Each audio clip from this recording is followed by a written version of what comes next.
Hello everyone, this is Moshe, the Electric Israeli and FSD.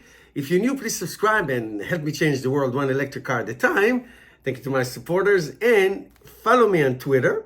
And if you are in the market for a new Tesla, please use my referral code so you can get some free supercharging miles. Today we're going to talk about three topics. I will get to the new camouflage Cybertruck, which is amazing. But I just want to say this, and I think you agree with me if you are a Tesla driver. One of the things, we love, if you have a Tesla, you love your Tesla. It's great, range, speed, everything. We love it. But the one thing we love the most, in my opinion, is the supercharging network. My wife and I, our family, we travel a lot. We travel from the Northeast all the way to Florida at least once a year, sometimes twice. We go to Canada, and we are able to do this for one reason only: reliable, available, fast charging, aka the superchargers. That's it. It's simple. You go in, you plug, you put it in, and that's it. Without it, we will not be able to go. And I travel to Israel once a year, and I rent Teslas, and that's what I do when I'm in Israel. Go to superchargers. And people around the world, that's what they do. This is so incredible. So it was not surprising to see that Tesla opens up the chargers for other people, for other companies, like you saw now with the Rivian. So people love it. That's what people do. But I have to tell you something. Now that GM is on board, and Ford before that, and Stellantis is talking about that as well, I think that people like me who travel a lot, will be very unhappy, very, very unhappy if they come to a supercharger and their Tesla, and they cannot charge because a Ford or a Rivian or any other car is going to take their spot. Not only that, because Tesla because Tesla chargers are on the left side, the driver's side in the back. That's why we back up into the charging. A lot of electric cars, like my Chevy Volt, for example, have their charge port in the front. Okay, in the front, and then when you come into a charger, as you can see here, you take two spots. Okay, now can you imagine that? Tesla drivers will set the whole thing on fire. Of course, I'm kidding. So that will not be good. So I know that the idea is to, change the world and expedite the adaptation of chargers and electric cars and all that. I get that. It's a good mission, and Tesla will use this revenue. Some people say $3 billion more a year to do that, but to expand. But I tell you that twice in my Tesla life since 2018, I had to wait on a supercharger, but that was during Christmas travel, and that's only Tesla cars. Now, can you imagine all these other companies coming online and doing this?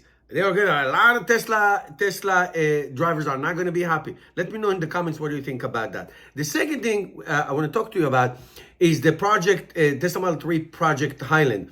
As you can see, there's a lot of pictures, a lot of camouflage, a lot of wraps going around. This picture came out, which you can see the full front, and people are anticipating to buy it. You see that in this video, that there are no stocks. The driver is shifting gear on the screen, a la a Tesla Model Y and X. And here we have another leak of ventilated seats, ambient lights, and an improved sound system. Now, improved sound system is great. I don't know how you would improve Tesla sound system, because it's really, really great.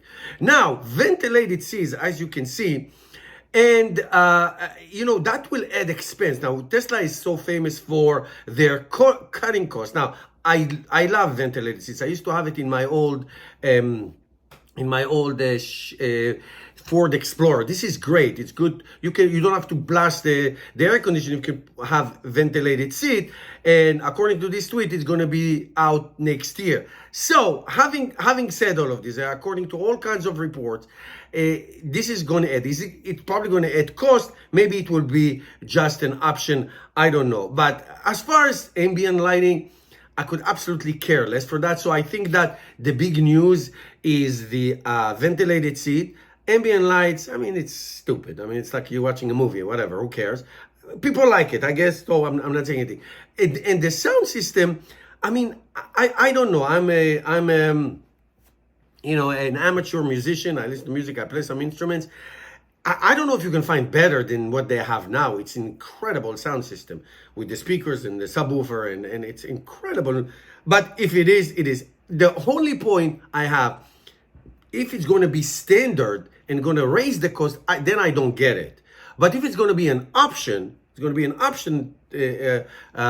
the Tesla cars, then I understand. And last but not least, I really want to share with you in a second these camouflage pictures of this Cybertruck. As you know, Cybertruck introduced 2019, very funny looking. Now we see some, according to Tesla Radio, you see some body casts on the parking lot. The big, huge Hydra machine, basically the machine that makes the machine, the stamping, and all these tremendous amount of tooling that's going on in Texas. Now you can see them. This is a Joe Tagmeyer with his drone shots over the Texas factory. And as you can see, it is coming alive. Now, there are many Tesla Cybertruck prototype that were seen. Now that Tesla is talking about 375,000 Cybertruck per year. That's a lot of Cybertruck. He was talking about between 50 and 250, or 250 to 500 later on when it's all ramped up. But in the first year, 375, that's a lot. Now, there were door handles, then there were no door handles and all that.